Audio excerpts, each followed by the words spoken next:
Asterisk, asterisk, asterisk. The Legend of Sleepy Hollow by Washington Irving, found among the papers of the late Diedrich Knickerbocker. A pleasing land of drowsy head it was, of dreams that wave before the half-shut eye, and of gay castles in the clouds that pass, forever flushing round a summer sky. Castle of Indolence.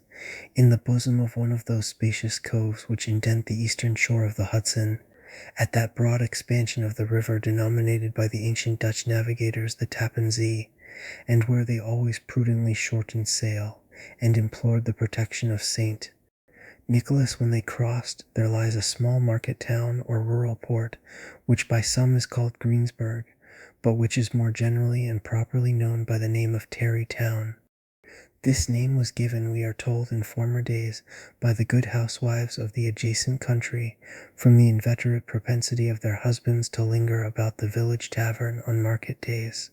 Be that as it may, I do not vouch for the fact, but merely advert to it for the sake of being precise and authentic. Not far from this village, perhaps about 2 miles, there is a little valley or rather lap of land among high hills, which is one of the quietest places in the whole world.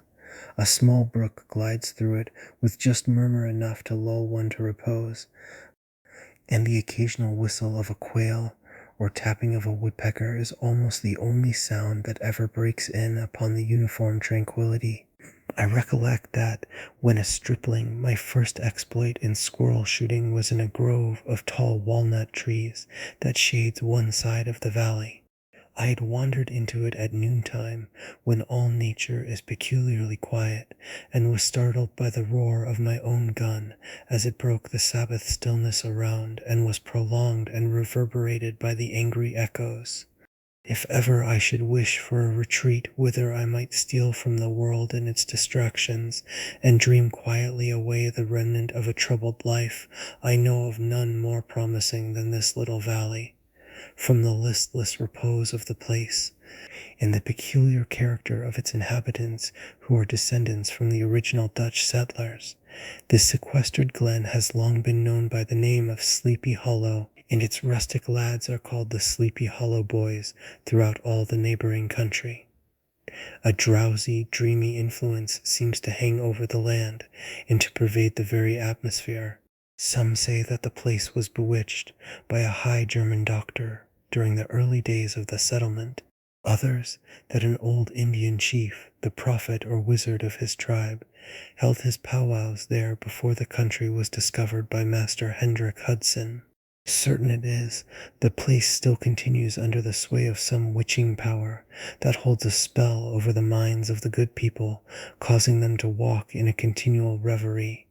They are given to all kinds of marvelous beliefs, are subject to trances and visions, and frequently see strange sights, and hear music and voices in the air. The whole neighborhood abounds with local tales, haunted spots, and twilight superstitions. Stars shoot and meteors glare oftener across the valley than in any other part of the country, and the nightmare, with her whole ninefold, seems to make it the favorite scene of her gambols. The dominant spirit, however, that haunts this enchanted region and seems to be commander-in-chief of all the powers of the air is the apparition of a figure on horseback, without a head. It is said by some to be the ghost of a Hessian trooper, whose head had been carried away by a cannonball in some nameless battle during the Revolutionary War, and who is ever and anon seen by the country folk hurrying along in the gloom of night, as if on the wings of the wind.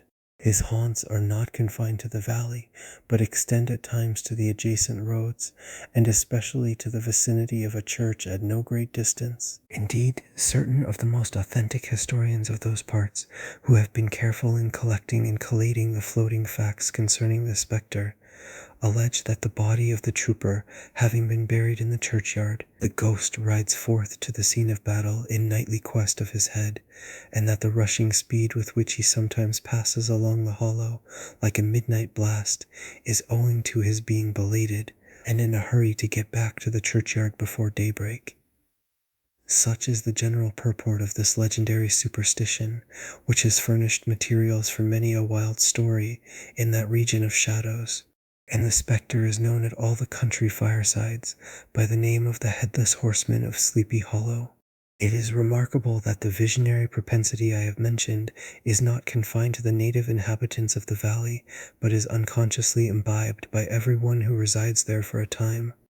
However wide awake they may have been before they entered that sleepy region, they are sure in a little time to inhale the witching influence of the air, and begin to grow imaginative, to dream dreams, and see apparitions. I mention this peaceful spot with all possible laud, for it is in such little retired Dutch valleys, found here and there embosomed in the great state of New York, that population, manners, and customs remain fixed, while the great torrent of migration and improvement, which is making such incessant changes in other parts of this restless country, sweeps by them unobserved.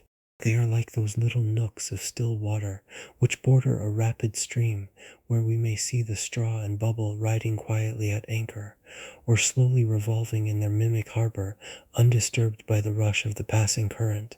Though many years have elapsed since I trod the drowsy shades of Sleepy Hollow, yet I question whether I should not still find the same trees and the same families vegetating in its sheltered bosom. In this by-place of nature there abode, in a remote period of American history, that is to say some 30 years since, a worthy wight of the name of Ichabod Crane, who sojourned, or, as he expressed it, tarried in Sleepy Hollow, for the purpose of instructing the children of the vicinity. He was a native of Connecticut, a state which supplies the Union with pioneers for the mind as well as for the forest, and sends forth yearly its legions of frontier woodmen and country schoolmasters. The cognomen of Crane was not inapplicable to his person. He was tall, but exceedingly lank, with narrow shoulders, long arms and legs, hands that dangled a mile out of his sleeves, feet that might have served for shovels, and his whole frame most loosely hung together. His head was small and flat at top, with huge ears, large green glassy eyes, and a long snipe nose, so that it looked like a weathercock perched upon his spindle neck to tell which way the wind blew. To see him striding along the profile of a hill on a windy day, with his clothes bagging and fluttering about him, one might have mistaken him for the genius of famine descending upon the earth, or some scarecrow eloped from a cornfield. His schoolhouse was a low building of one large room, rudely constructed of logs, the windows partly glazed and partly patched with leaves of old copybooks. It was most ingeniously secured at vacant hours by a withe twisted in the handle of the door and stakes set against the window shutters, so that though a thief might get in with perfect ease, he would find some embarrassment in getting out, an idea most probably borrowed by the architect Joost van Houten from the mystery of an eel-pot.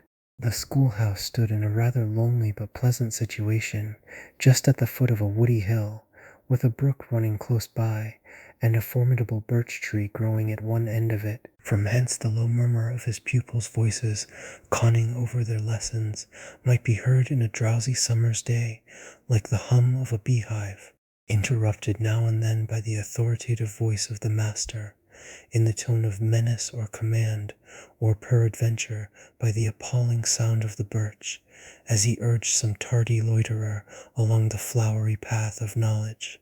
Truth to say, he was a conscientious man, and ever bore in mind the golden maxim, spare the rod and spoil the child. Ichabod Crane's scholars certainly were not spoiled. I would not have it imagined, however, that he was one of those cruel potentates of the school who joy in the smart of their subjects. On the contrary, he administered justice with discrimination rather than severity, taking the burden off the backs of the weak and laying it on those of the strong. Your mere puny stripling that winced at the least flourish of the rod was passed by with indulgence, but the claims of justice were satisfied by inflicting a double portion on some little tough, wrong-headed, broad-skirted Dutch urchin, who sulked and swelled and grew dogged and sullen beneath the birch. All this he called doing his duty by their parents, and he never inflicted a chastisement without following it by the assurance so consolatory to the smarting urchin that he would remember it and thank him for it the longest day he had to live. When school hours were over, he was even the companion and playmate of the larger boys, and on holiday afternoons would convoy some of the smaller ones home, who happened to have pretty sisters or good housewives for mothers, noted for the comforts of the cupboard. Indeed, it behooved him to keep on good terms with his pupils. The revenue arising from his school was small, and would have been scarcely sufficient to furnish him with daily bread, for he was a huge feeder, and, though lank, had the dilating powers of an anaconda. But to help out his maintenance, he was, according to country custom in those parts, boarded and lodged at the houses of the farmers whose children he instructed. With these he lived successively a week at a time, thus going the rounds of the neighborhood, with all his worldly effects tied up in a cotton handkerchief. That all this might not be too onerous on the purses of his rustic patrons, who are apt to consider the costs of schooling a grievous burden, and schoolmasters as mere drones, he had various ways of rendering himself both useful and agreeable. He assisted the farmers occasionally in the lighter labors of their farms, helped to make hay, mended the fences, took the horses to water, drove the cows from pasture, and cut wood for the winter fire. He laid aside, too, all the dominant dignity and absolute sway with which he lorded it in his little empire, the school, and became wonderfully gentle and ingratiating. He found favor in the eyes of the mothers by petting the children, particularly the youngest, and like the lion bold, which whilom so magnanimously the lamb did hold, he would sit with a child on one knee, and rock a cradle with his foot for whole hours together. In addition to his other vocations, he was the singing master of the neighborhood, and picked up many bright shillings by instructing the young folks in psalmody. It was a matter of no little vanity to him on Sundays to take his station in front of the church gallery with a band of chosen singers, where in his own mind he completely carried away the palm from the parson. Certain it is his voice resounded far above all the rest of the congregation, and there are peculiar quavers still to be heard in that church, and which may even be heard half a mile off, quite to the opposite side of the mill pond, on a still Sunday morning, which are said to be legitimately descended from the nose of Ichabod Crane. Thus, by divers little makeshifts, in that ingenious way which is commonly denominated by hook and by crook, the worthy pedagogue got on tolerably enough, and was thought by all who understood nothing of the labor of headwork to have a wonderfully easy life of it. The schoolmaster is generally a man of some importance in the female circle of a rural neighborhood, being considered a kind of idle, gentlemanlike personage, of vastly superior taste and accomplishments to the rough country swains, and, indeed, inferior in learning only to the parson.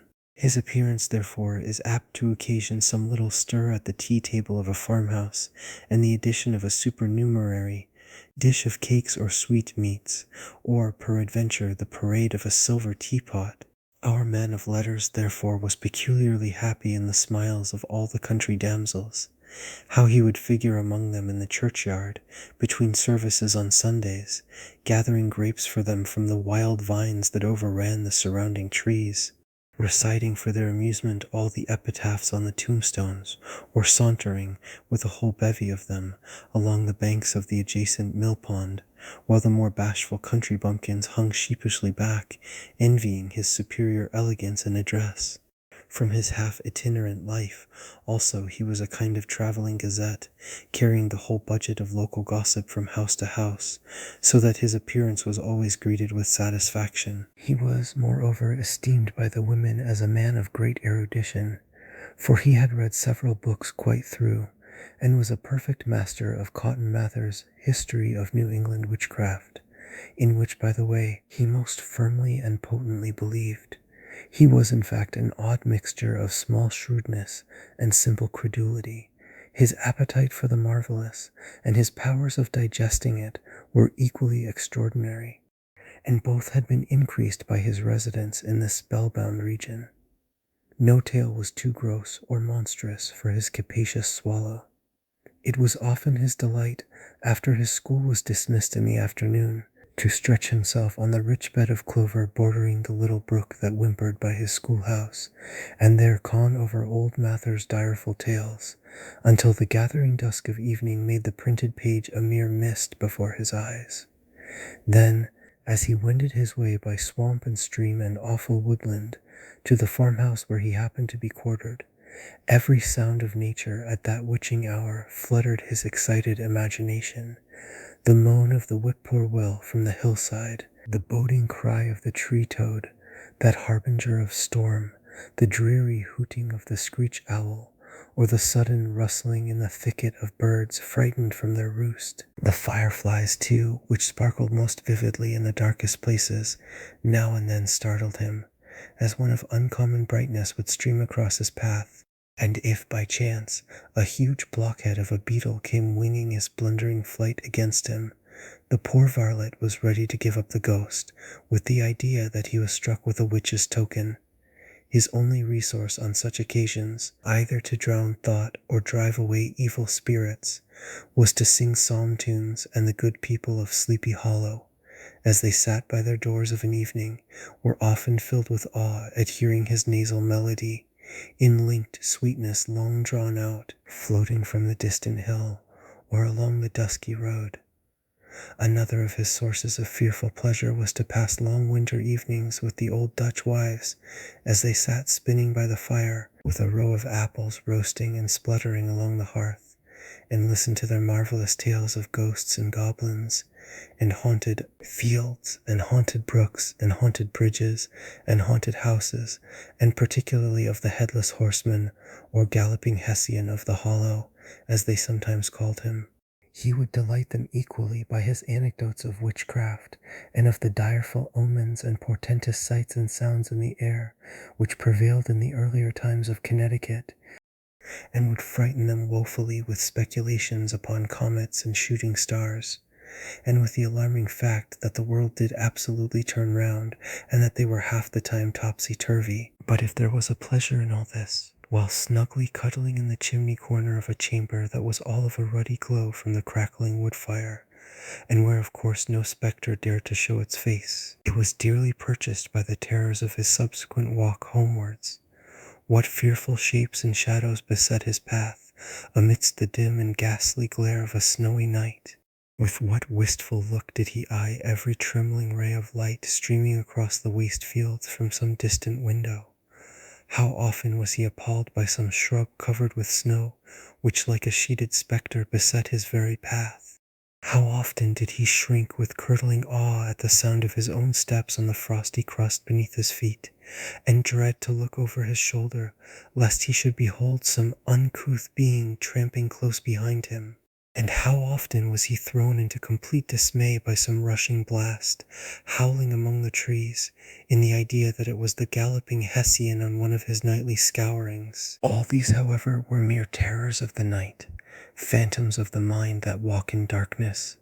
And though he had seen many spectres in his time, and been more than once beset by Satan in divers shapes, in his lonely perambulations, yet daylight put an end to all these evils, and he would have passed a pleasant life of it, in despite of the devil and all his works, if his path had not been crossed by a being that causes more perplexity to mortal man than ghosts, goblins, and the whole race of witches put together, and that was a woman. Among the musical disciples who assembled one evening in each week to receive his instructions in psalmody was Katrina Van Tassel, the daughter and only child of a substantial Dutch farmer. She was a blooming lass of fresh 18, plump as a partridge, ripe and melting and rosy-cheeked as one of her father's peaches, and universally famed not merely for her beauty but her vast expectations. She was withal a little of a coquette, as might be perceived even in her dress, which was a mixture of ancient and modern fashions, as most suited to set off her charms. She wore the ornaments of pure yellow gold, which her great-great-grandmother had brought over from Sardom, the tempting stomacher of the olden time, and withal a provokingly short petticoat, to display the prettiest foot and ankle in the country round. Ichabod Crane had a soft and foolish heart towards the sex, and it is Not to be wondered at that so tempting a morsel soon found favor in his eyes, more especially after he had visited her in her paternal mansion. Old Baltus Van Tassel was a perfect picture of a thriving, contented, liberal-hearted farmer. He seldom, it is true, sent either his eyes or his thoughts beyond the boundaries of his own farm, but within those everything was snug, happy, and well-conditioned. He was satisfied with his wealth, but not proud of it, and piqued himself upon the hearty abundance rather than the style in which he lived. His stronghold was situated on the banks of the Hudson, in one of those green, sheltered, fertile nooks in which the Dutch farmers are so fond of nestling. A great elm tree spread its broad branches over it, at the foot of which bubbled up a spring of the softest and sweetest water in a little well formed of a barrel, and then stole sparkling away through the grass to a neighboring brook that babbled along among alders and dwarf willows. Hard by the farmhouse was a vast barn that might have served for a church, every window and crevice of which seemed bursting forth with the treasures of the farm. The flail was busily resounding within it from morning to night. Swallows and martins skimmed twittering about the eaves, and rows of pigeons, some with one eye turned up, as if watching the weather, some with their heads under their wings or buried in their bosoms, and others swelling and cooing and bowing about their dames, were enjoying the sunshine on the roof. Sleek, unwieldy porkers were grunting in the repose and abundance of their pens, from whence sallied forth, now and then, troops of sucking pigs, as if to snuff the air. A stately squadron of snowy geese were riding in an adjoining pond, convoying whole fleets of ducks. Regiments of turkeys were gobbling through the farmyard, and guinea fowls fretting about it like ill-tempered housewives with their peevish, discontented cry. Before the barn door strutted the gallant cock, that pattern of a husband, a warrior, and a fine gentleman, clapping his burnished wings and crowing in the pride and gladness of his heart, sometimes tearing up the earth with his feet, and then generously calling his ever-hungry family of wives and children to enjoy the rich morsel which he had discovered. The pedagogue's mouth watered as he looked upon this sumptuous promise of luxurious winter fare. In his devouring mind's eye, he pictured to himself every roasting pig running about with a pudding in his belly and an apple in his mouth. The pigeons were snugly put to bed in a comfortable pie and tucked in with a coverlet of crust. The geese were swimming in their own gravy, and the ducks pairing cozily in dishes, like snug married couples, with a decent competency of onion sauce. In the porkers he saw carved out the future sleek side of bacon in juicy relishing ham. Not a turkey, but he beheld daintily trussed up, with its gizzard under its wing, and peradventure a necklace of savory sausages. And even bright Chanticleer himself lay sprawling on his back in a side dish, with uplifted claws, as if craving that quarter which his chivalrous spirit disdained to ask while living.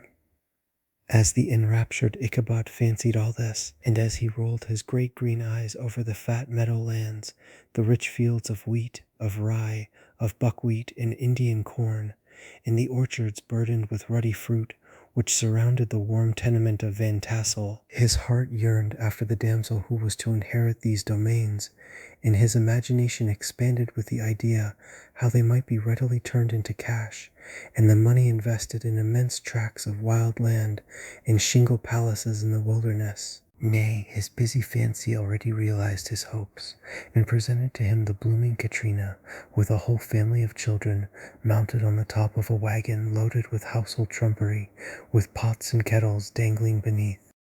And he beheld himself bestriding a pacing mare with a colt at her heels, setting out for Kentucky, Tennessee, or the Lord knows where. When he entered the house, the conquest of his heart was complete. It was one of those spacious farmhouses with high-ridged but lowly sloping roofs, built in the style handed down from the first Dutch settlers, the low projecting eaves forming a piazza along the front, capable of being closed up in bad weather. Under this were hung flails, harness, various utensils of husbandry, and nets for fishing in the neighboring river. Benches were built along the sides for summer use, and a great spinning wheel at one end and a churn at the other showed the various uses to which this important porch might be devoted. From this piazza the wondering Ichabod entered the hall, which formed the center of the mansion and the place of usual residence. Here rows of resplendent pewter, ranged on a long dresser, dazzled his eyes. In one corner stood a huge bag of wool, ready to be spun, in another a quantity of linsey-woolsey just from the loom. Ears of Indian corn and strings of dried apples and peaches hung in gay festoons along the walls, mingled with the gaud of red peppers. And a door left ajar gave him a peep into the best parlor, where the claw-footed chairs and dark mahogany tables shone like mirrors. Andirons, with their accompanying shovel and tongs, glistened from their covert of asparagus tops. Mock oranges and conch shells decorated the mantelpiece. Strings of various colored birds' eggs were suspended above it. A great ostrich egg was hung from the center of the room, and a corner cupboard, knowingly left open, displayed immense treasures of old silver and well-mended china.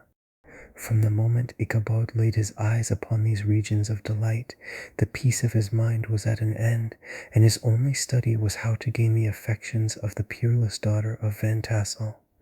In this enterprise, however, he had more real difficulties than generally fell to the lot of a knight-errant of yore, who seldom had anything but giants, enchanters, fiery dragons, and such like easily conquered adversaries to contend with, and had to make his way merely through gates of iron and brass, and walls of adamant to the castle keep, where the lady of his heart was confined.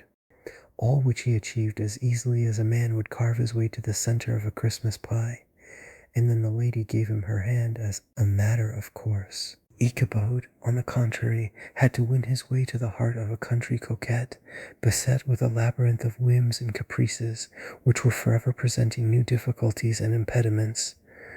And he had to encounter a host of fearful adversaries of real flesh and blood, the numerous rustic admirers, who beset every portal to her heart, keeping a watchful and angry eye upon each other, but ready to fly out in the common cause against any new competitor.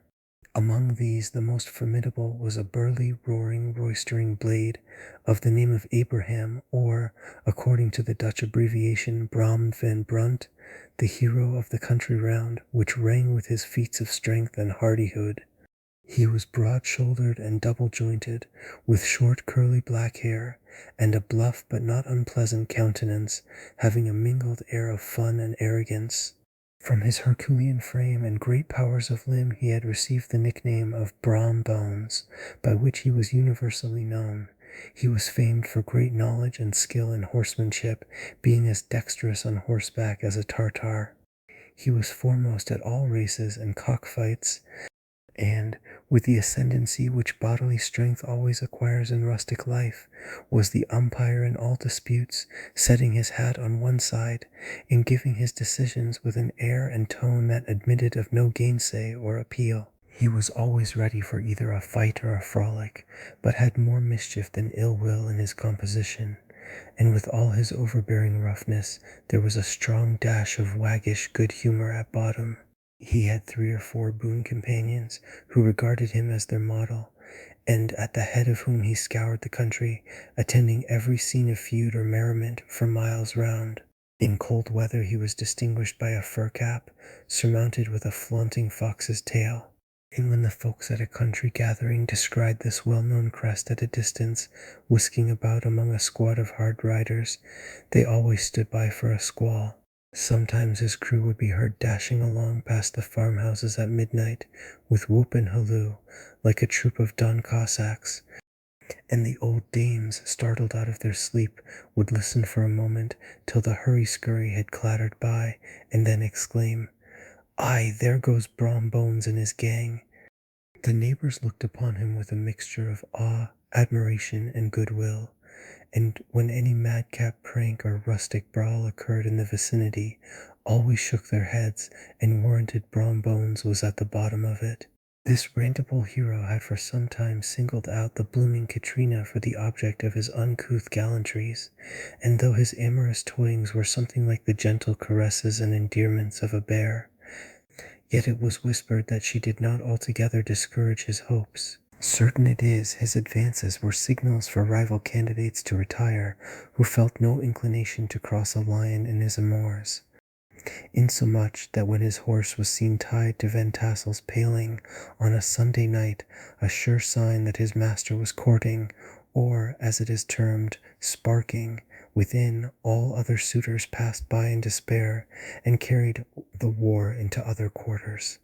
Such was the formidable rival with whom Ichabod Crane had to contend, and considering all things, a stouter man than he would have shrunk from the competition, and a wiser man would have despaired. He had, however, a happy mixture of pliability and perseverance in his nature. He was in form and spirit like a supple jack, yielding but tough. Though he bent, he never broke.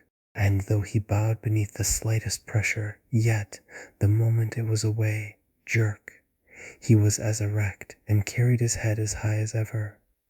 To have taken the field openly against his rival would have been madness, for he was not a man to be thwarted in his amours, any more than that stormy lover, Achilles. Ichabod therefore made his advances in a quiet and gently insinuating manner. Under cover of his character of singing master, he made frequent visits at the farmhouse. Not that he had anything to apprehend from the meddlesome interference of parents, which is so often a stumbling block in the path of lovers. Balt Van Tassel was an easy, indulgent soul. He loved his daughter better even than his pipe, and like a reasonable man and an excellent father, let her have her way in everything.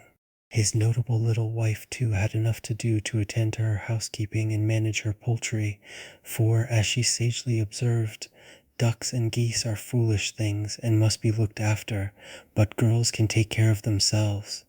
Thus, while the busy dame bustled about the house or plied her spinning wheel at one end of the piazza, honest Balt would sit smoking his evening pipe at the other, watching the achievements of a little wooden warrior who, armed with a sword in each hand, was most valiantly fighting the wind on the pinnacle of the barn. In the meantime Ichabod would carry on his suit with the daughter by the side of the spring under the great elm, or sauntering along in the twilight, that hour so favourable to the lover's eloquence. I profess not to know how women's hearts are wooed and won. To me they have always been matters of riddle and admiration. Some seem to have but one vulnerable point, or door of access, while others have 1,000 avenues, and may be captured in 1,000 different ways. It is a great triumph of skill to gain the former, but a still greater proof of generalship to maintain possession of the latter, for man must battle for his fortress at every door and window. He who wins 1,000 common hearts is therefore entitled to some renown, but he who keeps undisputed sway over the heart of a coquette is indeed a hero. Certain it is, this was not the case with the redoubtable Brombones, and from the moment Ichabod Crane made his advances, the interests of the former evidently declined. His horse was no longer seen tied to the palings on Sunday nights, and a deadly feud gradually arose between him and the preceptor of Sleepy Hollow. Brome, who had a degree of rough chivalry in his nature, would fain have carried matters to open warfare and have settled their pretensions to the lady, according to the mode of those most concise and simple reasoners, the knights errant of yore, by single combat, but Ichabod was too conscious of the superior might of his adversary to enter the lists against him. He had overheard a boast of Bones, that he would double the schoolmaster up and lay him on a shelf of his own schoolhouse, and he was too wary to give him an opportunity. There was something extremely provoking in this obstinately pacific system. It left Brome no alternative but to draw upon the funds of rustic waggery in his disposition, and to play off boorish practical jokes upon his rival. Ichabod became the object of whimsical persecution to Bones and his gang of rough riders. They harried his hitherto peaceful domains, smoked out his singing school by stopping up the chimney, broke into the schoolhouse at night in spite of its formidable fastenings of width and window stakes, and turned everything topsy-turvy, so that the poor schoolmaster began to think all the witches in the country held their meetings there. But what was still more annoying, Brahm took all opportunities of turning him into ridicule in presence of his mistress, and had a scoundrel dog whom he taught to whine in the most ludicrous manner, and introduced as a rival of Ichabod's to instruct her in psalmody. In this way matters went on for some time, without producing any material effect on the relative situations of the contending powers.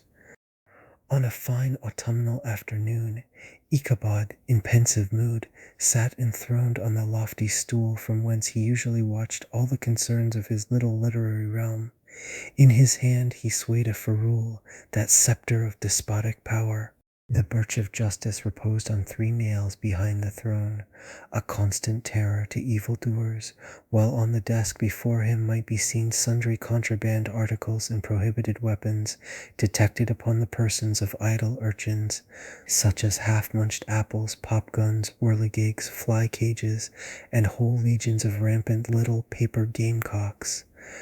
Apparently there had been some appalling act of justice recently inflicted, for his scholars were all busily intent upon their books, or slyly whispering behind them with one eye kept upon the master, and a kind of buzzing stillness reigned throughout the schoolroom. It was suddenly interrupted by the appearance of a negro in tow-cloth jacket and trousers, a round-crowned fragment of a hat like the cap of Mercury, and mounted on the back of a ragged, wild, half-broken colt, which he managed with a rope by way of halter. He came clattering up to the school door with an invitation to Ichabod to attend a merry-making or quilting frolic, to be held that evening at Mynheer Van Tassel's. And having delivered his message with that air of importance and effort at fine language which a negro is apt to display on petty embassies of the kind, he dashed over the brook, and was seen scampering away up the hollow, full of the importance and hurry of his mission. All was now bustle and hubbub in the late quiet schoolroom. The scholars were hurried through their lessons without stopping at trifles. Those who were nimble skipped over half with impunity, and those who were tardy had a smart application now and then in the rear, to quicken their speed or help them over a tall word. Books were flung aside without being put away on the shelves.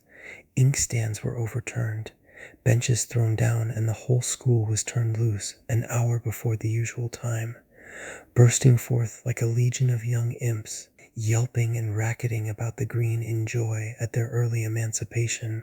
The gallant Ichabod now spent at least an extra half-hour at his toilet, brushing and furbishing up his best, and indeed only suit of rusty black, and arranging his locks by a bit of broken looking-glass that hung up in the schoolhouse, that he might make his appearance before his mistress in the true style of a cavalier.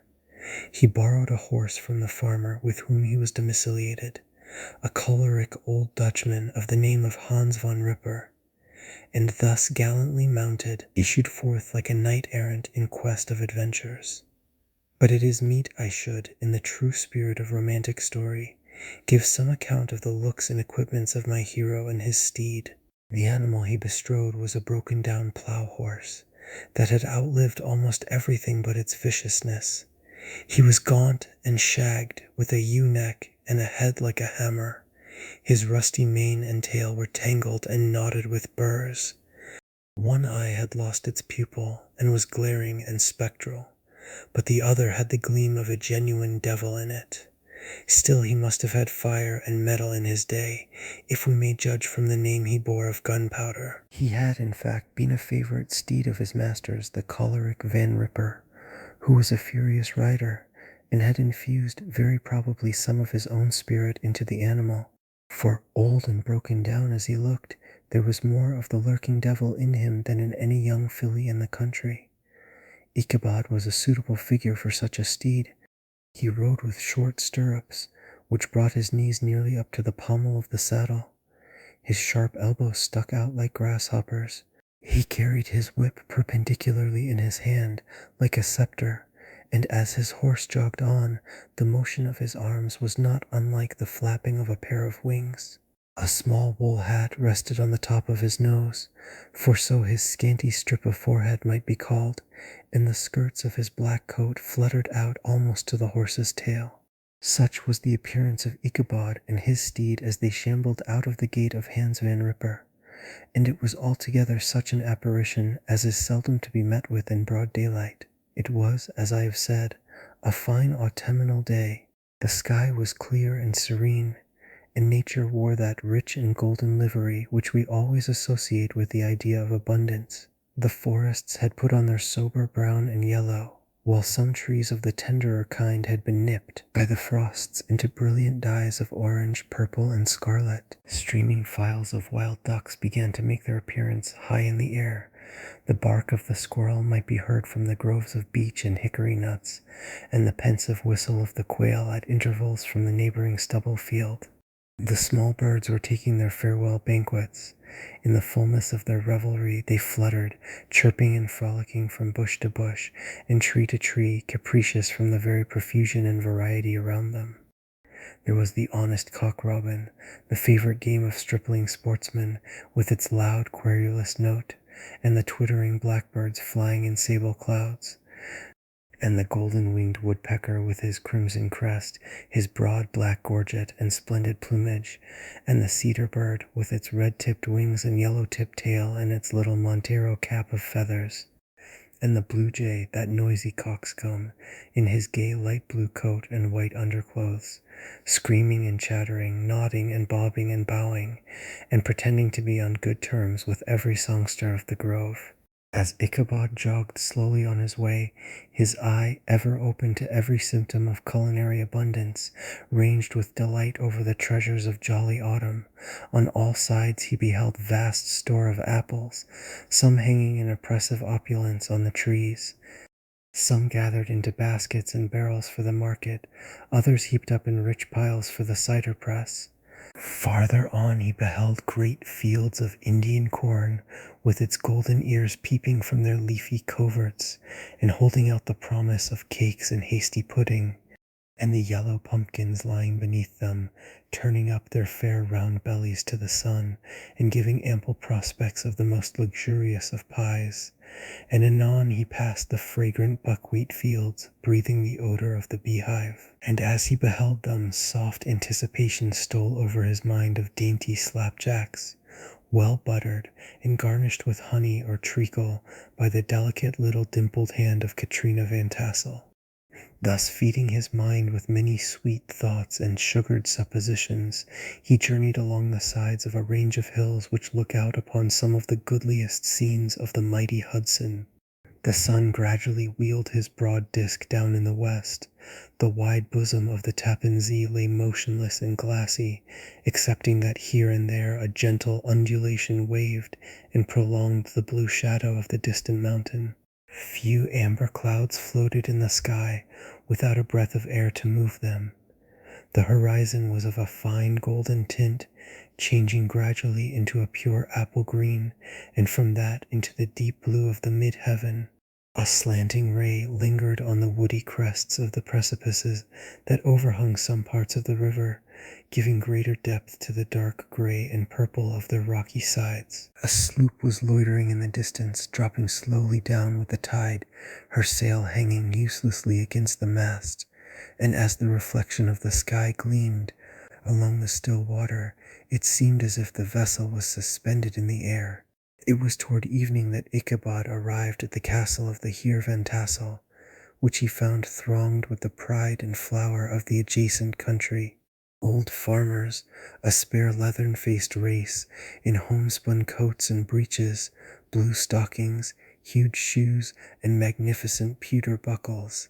Their brisk, withered little dames, in close-crimped caps, long-waisted short gowns, homespun petticoats, with scissors and pincushions, and gay calico pockets hanging on the outside. Buxom lasses, almost as antiquated as their mothers, excepting where a straw hat, a fine ribbon, or perhaps a white frock, gave symptoms of city innovation. The sons in short, square-skirted coats, with rows of stupendous brass buttons, and their hair generally queued in the fashion of the times, especially if they could procure an eel skin for the purpose, it being esteemed throughout the country as a potent nourisher and strengthener of the hair.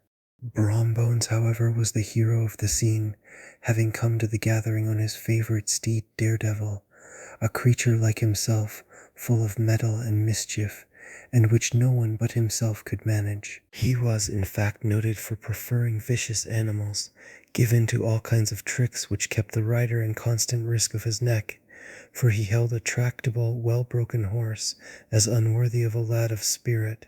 Fain would I pause to dwell upon the world of charms that burst upon the enraptured gaze of my hero as he entered the state parlor of Van Tassel's mansion, not those of the bevy of buxom lasses, with their luxurious display of red and white, but the ample charms of a genuine Dutch country tea-table in the sumptuous time of autumn, such heaped-up platters of cakes of various and almost indescribable kinds, known only to experienced Dutch housewives. There was the doughty doughnut, the tender oliekoek, and the crisp and crumbling cruller, sweet cakes and short cakes, ginger cakes and honey cakes, and the whole family of cakes. And then there were apple pies, and peach pies, and pumpkin pies, besides slices of ham and smoked beef, and moreover delectable dishes of preserved plums, and peaches, and pears, and quinces, not to mention broiled shad and roasted chickens, together with bowls of milk and cream, all mingled higgledy-piggledy, pretty much as I have enumerated them, with the motherly teapot sending up its clouds of vapor from the midst. Heaven bless the mark!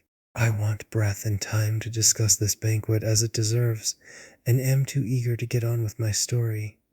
Happily, Ichabod Crane was not in so great a hurry as his historian, but did ample justice to every dainty. He was a kind and thankful creature, whose heart dilated in proportion as his skin was filled with good cheer, and whose spirits rose with eating as some men's do with drink.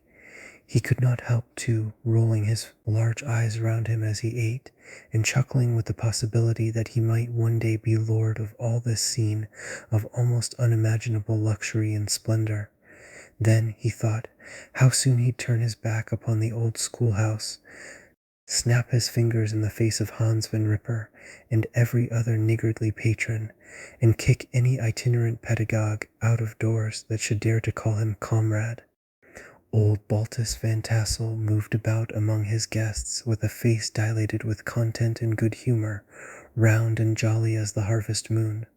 His hospitable attentions were brief but expressive, being confined to a shake of the hand, a slap on the shoulder, a loud laugh, and a pressing invitation to fall to and help themselves. And now the sound of the music from the common room or hall summoned to the dance. The musician was an old gray-headed Negro who had been the itinerant orchestra of the neighborhood for more than half a century. His instrument was as old and battered as himself. The greater part of the time he scraped on 2 or 3 strings, accompanying every movement of the bow with a motion of the head, bowing almost to the ground, and stamping with his foot whenever a fresh couple were to start. Ichabod prided himself upon his dancing as much as upon his vocal powers. Not a limb, not a fibre about him was idle, and to have seen his loosely hung frame in full motion, and clattering about the room, you would have thought Xenphitis himself, that blessed patron of the dance, was figuring before you in person. He was the admiration of all the Negroes, who, having gathered, of all ages and sizes, from the farm and the neighborhood, stood forming a pyramid of shining black faces at every door and window, gazing with delight at the scene, rolling their white eyeballs, and showing grinning rows of ivory from ear to ear. How could the flogger of urchins be otherwise than animated and joyous? The lady of his heart was his partner in the dance, and smiling graciously in reply to all his amorous oglings, while Brom Bones, sorely smitten with love and jealousy, sat brooding by himself in one corner. When the dance was at an end, Ichabod was attracted to a knot of the Sager folks, who with old Van Tassel sat smoking at one end of the piazza, gossiping over former times, and drawing out long stories about the war. This neighborhood, at the time of which I am speaking, was one of those highly favored places which abound with chronicle and great men. The British and American line had run near it during the war. It had therefore been the scene of marauding and infested with refugees, cowboys, and all kinds of border chivalry. Just sufficient time had elapsed to enable each storyteller to dress up his tale with a little becoming fiction, and in the indistinctness of his recollection, to make himself the hero of every exploit. There was the story of Doffel Martling, a large blue-bearded Dutchman, who had newly taken a British frigate with an old iron 9-pounder from a mud breastwork, only that his gun burst at the 6th discharge. And there was an old gentleman who shall be nameless, being too rich a mynheer to be lightly mentioned, who in the battle of White Plains, being an excellent master of defence, parried a musket ball with a small sword, insomuch that he absolutely felt it whiz round the blade and glance off at the hilt, in proof of which he was ready at any time to show the sword with the hilt a little bent. There were several more that had been equally great in the field, not one of whom but was persuaded that he had a considerable hand in bringing the war to a happy termination. But all these were nothing to the tales of ghosts and apparitions that succeeded. The neighborhood is rich in legendary treasures of the kind. Local tales and superstitions thrive best in these sheltered, long-settled retreats, but are trampled underfoot by the shifting throng that forms the population of most of our country places. Besides, there is no encouragement for ghosts in most of our villages, for they have scarcely had time to finish their first nap and turn themselves in their graves, before their surviving friends have traveled away from the neighborhood, so that when they turn out at night to walk their rounds, they have no acquaintance left to call upon. This is perhaps the reason why we so seldom hear of ghosts, except in our long-established Dutch communities. The immediate cause, however, of the prevalence of supernatural stories in these parts was doubtless owing to the vicinity of Sleepy Hollow. There was a contagion in the very air that blew from that haunted region. It breathed forth an atmosphere of dreams and fancies infecting all the land. Several of the Sleepy Hollow people were present at Van Tassel's, and, as usual, were doling out their wild and wonderful legends. Many dismal tales were told about funeral trains, and mourning cries and wailings heard and seen about the great tree where the unfortunate Major Andre was taken, and which stood in the neighborhood. Some mention was made also of the woman in white that haunted the dark glen at Raven Rock, and was often heard to shriek on winter nights before a storm, having perished there in the snow. The chief part of the stories, however, turned upon the favorite spectre of Sleepy Hollow, the headless horseman, who had been heard several times of late patrolling the country, and, it was said, tethered his horse nightly among the graves in the churchyard. The sequestered situation of this church seems always to have made it a favorite haunt of troubled spirits. It stands on a knoll surrounded by locust trees and lofty elms, from among which its decent, whitewashed walls shine modestly forth, like Christian purity beaming through the shades of retirement. A gentle slope descends from it to a silver sheet of water, bordered by high trees, between which peeps may be caught at the blue hills of the Hudson. To look upon its grass-grown yard, where the sunbeams seem to sleep so quietly, one would think that there at least the dead might rest in peace. On one side of the church extends a wide woody dell, along which raves a large brook among broken rocks and trunks of fallen trees.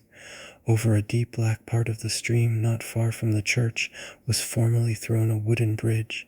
The road that led to it and the bridge itself were thickly shaded by overhanging trees, which cast a gloom about it even in the daytime, but occasioned a fearful darkness at night. Such was one of the favorite haunts of the headless horseman, and the place where he was most frequently encountered. The tale was told of old Brewer, a most heretical disbeliever in ghosts, how he met the horseman returning from his foray into Sleepy Hollow, and was obliged to get up behind him. How they galloped over bush and brake, over hill and swamp, until they reached the bridge, when the horseman suddenly turned into a skeleton, threw old Brewer into the brook, and sprang away over the treetops with a clap of thunder. This story was immediately matched by a thrice marvelous adventure of Brum Bones, who made light of the galloping Hessian as an errant jockey. He affirmed that on returning one night from the neighboring village of Sing Sing, he had been overtaken by this midnight trooper, that he had offered to race with him for a bowl of punch, and should have won it too, for Daredevil beat the goblin horse All Hollow, but just as they came to the church bridge, the Hessian bolted and vanished in a flash of fire. All these tales, told in that drowsy undertone with which men talk in the dark, the countenances of the listeners only now and then receiving a casual gleam from the glare of a pipe, sank deep in the mind of Ichabod. He repaid them in kind with large extracts from his invaluable author Cotton Mather, and added many marvelous events that had taken place in his native state of Connecticut, and fearful sights which he had seen in his nightly walks about Sleepy Hollow. The revel now gradually broke up. The old farmers gathered together their families and their wagons, and were heard for some time rattling along the hollow roads and over the distant hills. Some of the damsels mounted on pillions behind their favorite swains, and their light-hearted laughter, mingling with the clatter of hoofs, echoed along the silent woodlands, sounding fainter and fainter, until they gradually died away, and the late scene of noise and frolic was all silent and deserted. Ichabod only lingered behind, according to the custom of country lovers, to have a tete-a-tete with the heiress, fully convinced that he was now on the high road to success. What passed at this interview I will not pretend to say, for in fact I do not know. Something, however, I fear me, must have gone wrong, for he certainly sallied forth, after no very great interval, with an air quite desolate and chapfallen. Oh, these women, these women! Could that girl have been playing off any of her coquettish tricks? Was her encouragement of the poor pedagogue all a mere sham to secure her conquest of his rival? Heaven only knows, not I. Let it suffice to say, Ichabod stole forth with the air of one who had been sacking a hen roost rather than a fair lady's heart, without looking to the right or left to notice the scene of rural wealth, on which he had so often gloated. He went straight to the stable, and with several hearty cuffs and kicks roused his steed most uncourteously from the comfortable quarters in which he was soundly sleeping, dreaming of mountains of corn and oats, and whole valleys of timothy and clover. It was the very witching time of night that Ichabod, heavy-hearted and crestfallen, pursued his travels homewards along the sides of the lofty hills which rise above Tarrytown, and which he had traversed so cheerily in the afternoon. The hour was as dismal as himself. Far below him the Tappan Zee spread its dusky and indistinct waste of waters, with here and there the tall mast of a sloop, riding quietly at anchor under the land. In the dead hush of midnight, he could even hear the barking of the watchdog from the opposite shore of the Hudson, but it was so vague and faint as only to give an idea of his distance from this faithful companion of man. Now and then, too, the long-drawn crowing of a cock, accidentally awakened, would sound far, far off, from some farmhouse away among the hills, but it was like a dreaming sound in his ear.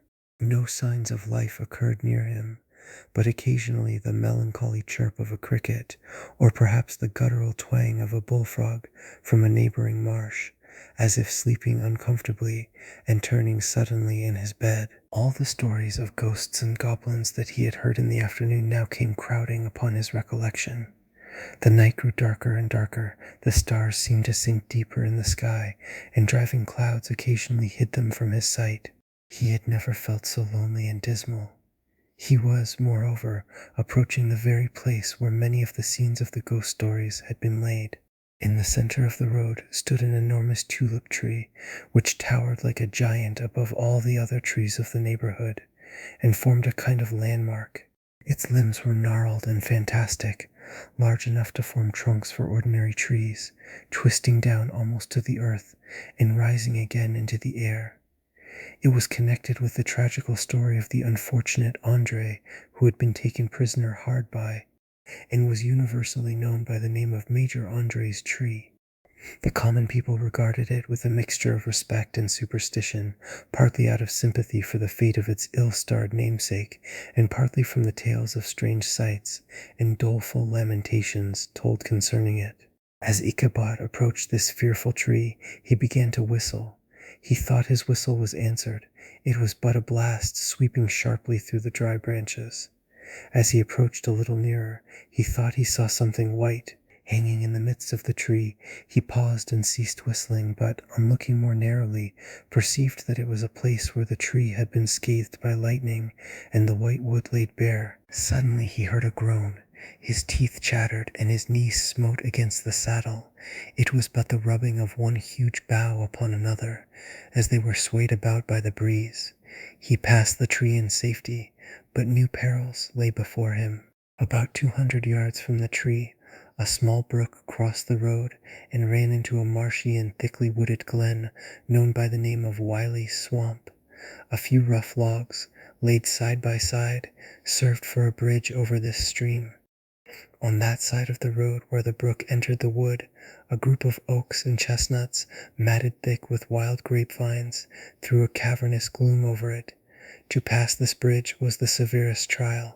It was at this identical spot that the unfortunate Andre was captured, and under the covert of those chestnuts and vines were the sturdy yeomen concealed who surprised him. This has ever since been considered a haunted stream, and fearful are the feelings of the schoolboy who has to pass it alone after dark. As he approached the stream, his heart began to thump.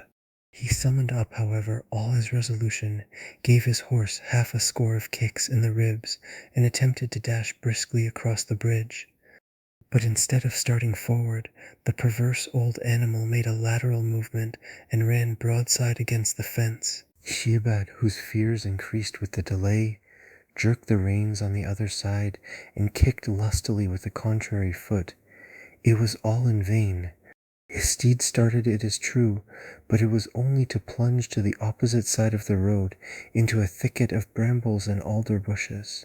The schoolmaster now bestowed both whip and heel upon the starveling ribs of old Gunpowder, who dashed forward, snuffling and snorting, but came to a stand just by the bridge with a suddenness that had nearly sent his rider sprawling over his head. Just at this moment a plashy tramp by the side of the bridge caught the sensitive ear of Ishiabad. In the dark shadow of the grove on the margin of the brook he beheld something huge, misshapen and towering. It stirred not, but seemed gathered up in the gloom, like some gigantic monster ready to spring upon the traveler. The hair of the affrighted pedagogue rose upon his head with terror. What was to be done? To turn and fly was now too late. And besides, what chance was there of escaping ghost or goblin, if such it was, which could ride upon the wings of the wind? Summoning up, therefore, a show of courage, he demanded in stammering accents, "Who are you?" He received no reply. He repeated his demand in a still more agitated voice. Still there was no answer. Once more he cudgeled the sides of the inflexible Gunpowder, and shutting his eyes, broke forth with involuntary fervor into a psalm tune. Just then the shadowy object of alarm put itself in motion, and with a scramble and a bound stood at once in the middle of the road. Though the night was dark and dismal, yet the form of the unknown might now in some degree be ascertained. He appeared to be a horseman of large dimensions, and mounted on a black horse of powerful frame. He made no offer of molestation or sociability, but kept aloof on one side of the road, jogging along on the blind side of old Gunpowder, who had now got over his fright and waywardness. Ichabod, who had no relish for this strange midnight companion, and bethought himself of the adventure of Brom Bones with the galloping Hessian, now quickened his steed in hopes of leaving him behind.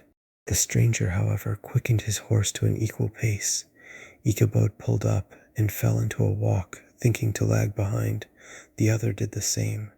His heart began to sink within him. He endeavored to resume his psalm tune, but his parched tongue clove to the roof of his mouth, and he could not utter a stave. There was something in the moody and dogged silence of this pertinacious companion that was mysterious and appalling. It was soon fearfully accounted for.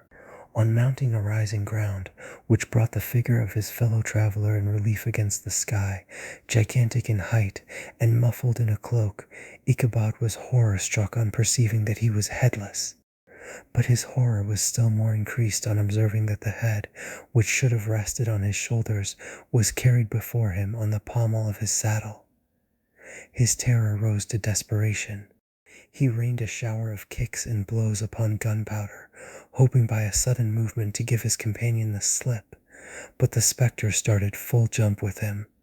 Away then they dashed through thick and thin, stones flying and sparks flashing at every bound.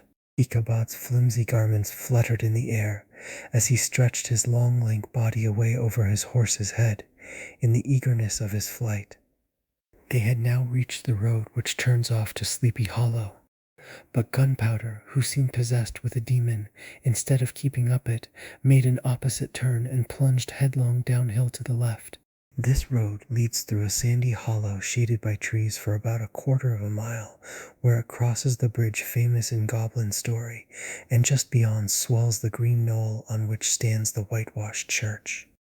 As yet the panic of the steed had given his unskilful rider an apparent advantage in the chase, but just as he had got halfway through the hollow, the girths of the saddle gave way, and he felt it slipping from under him. He seized it by the pommel, and endeavored to hold it firm, but in vain, and had just time to save himself by clasping old Gunpowder round the neck, when the saddle fell to the earth, and he heard it trampled underfoot by his pursuer. For a moment the terror of Hans Van Ripper's wrath passed across his mind, for it was his Sunday saddle, but this was no time for petty fears. The goblin was hard on his haunches, and unskilful rider that he was, he had much ado to maintain his seat, sometimes slipping on one side, sometimes on another, and sometimes jolted on the high ridge of his horse's backbone, with a violence that he verily feared would cleave him asunder. An opening in the trees now cheered him with the hopes that the church bridge was at hand.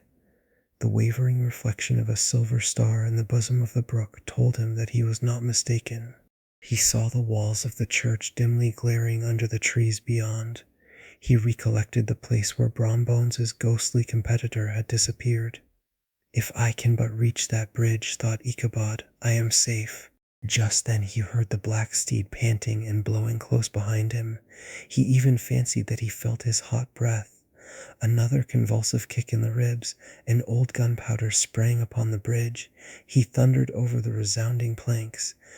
He gained the opposite side, and now Ichabod cast a look behind to see if his pursuer should vanish, according to rule, in a flash of fire and brimstone. Just then he saw the goblin rising in his stirrups, and in the very act of hurling his head at him. Ichabod endeavored to dodge the horrible missile, but too late. It encountered his cranium with a tremendous crash. He was tumbled headlong into the dust, and Gunpowder, the black steed, and the goblin rider passed by like a whirlwind. The next morning the old horse was found without his saddle, and with the bridle under his feet, soberly cropping the grass at his master's gate. Ichabod did not make his appearance at breakfast. Dinner hour came, but no Ichabod.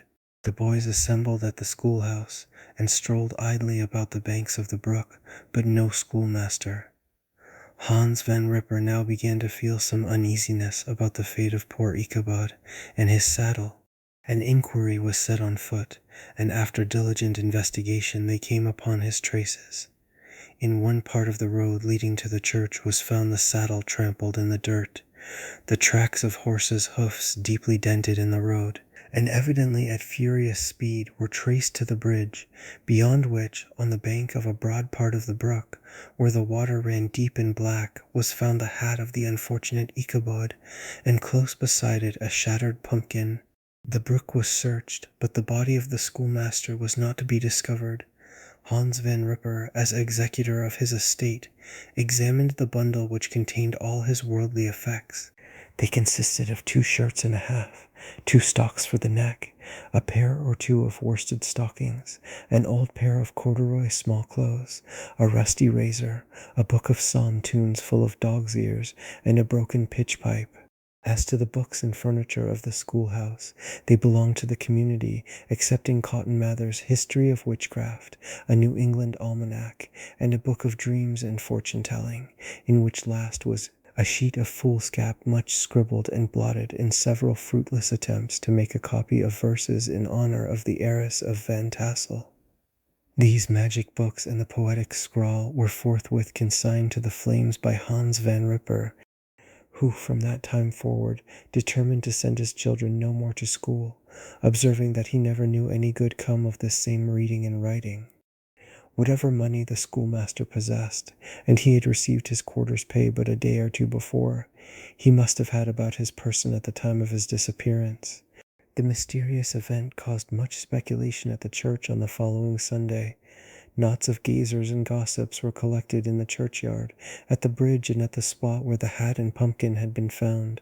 The stories of Brower, of Bones, and a whole budget of others were called to mind, and when they had diligently considered them all, and compared them with the symptoms of the present case, they shook their heads, and came to the conclusion that Ichabod had been carried off by the galloping Hessian. As he was a bachelor, and in nobody's debt, nobody troubled his head any more about him. The school was removed to a different quarter of the hollow, and another pedagogue reigned in his stead.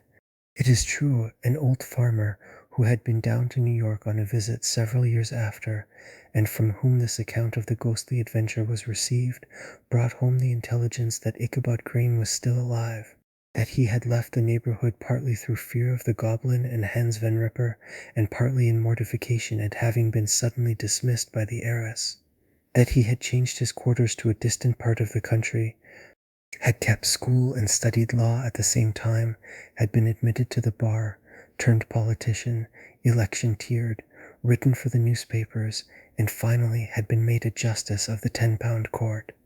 Brom Bones, too, who, shortly after his rival's disappearance, conducted the blooming Katrina in triumph to the altar, was observed to look exceedingly knowing whenever the story of Ichabod was related, and always burst into a hearty laugh at the mention of the pumpkin, which led some to suspect that he knew more about the matter than he chose to tell.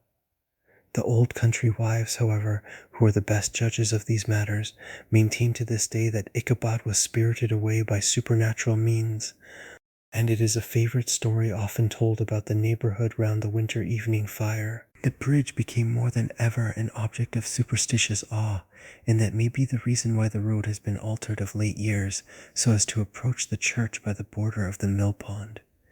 The schoolhouse being deserted soon fell to decay, and was reported to be haunted by the ghost of the unfortunate pedagogue, and the ploughboy, loitering homeward of a still summer evening, has often fancied his voice at a distance, chanting a melancholy psalm, tune among the tranquil solitudes of Sleepy Hollow. Postscript, found in the handwriting of Mr. Knickerbocker.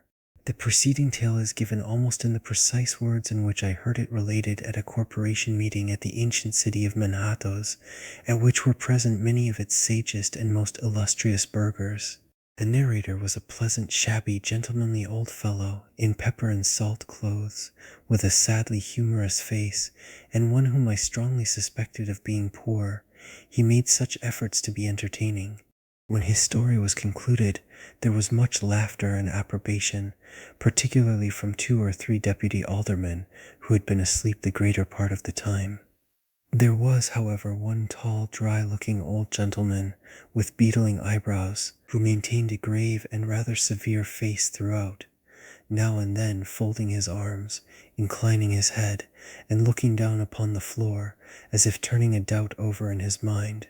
He was one of your wary men who never laugh but upon good grounds, when they have reason and law on their side. When the mirth of the rest of the company had subsided, and silence was restored, he leaned one arm on the elbow of his chair, and sticking the other akimbo, demanded with a slight but exceedingly sage motion of the head and contraction of the brow, what was the moral of the story, and what it went to prove.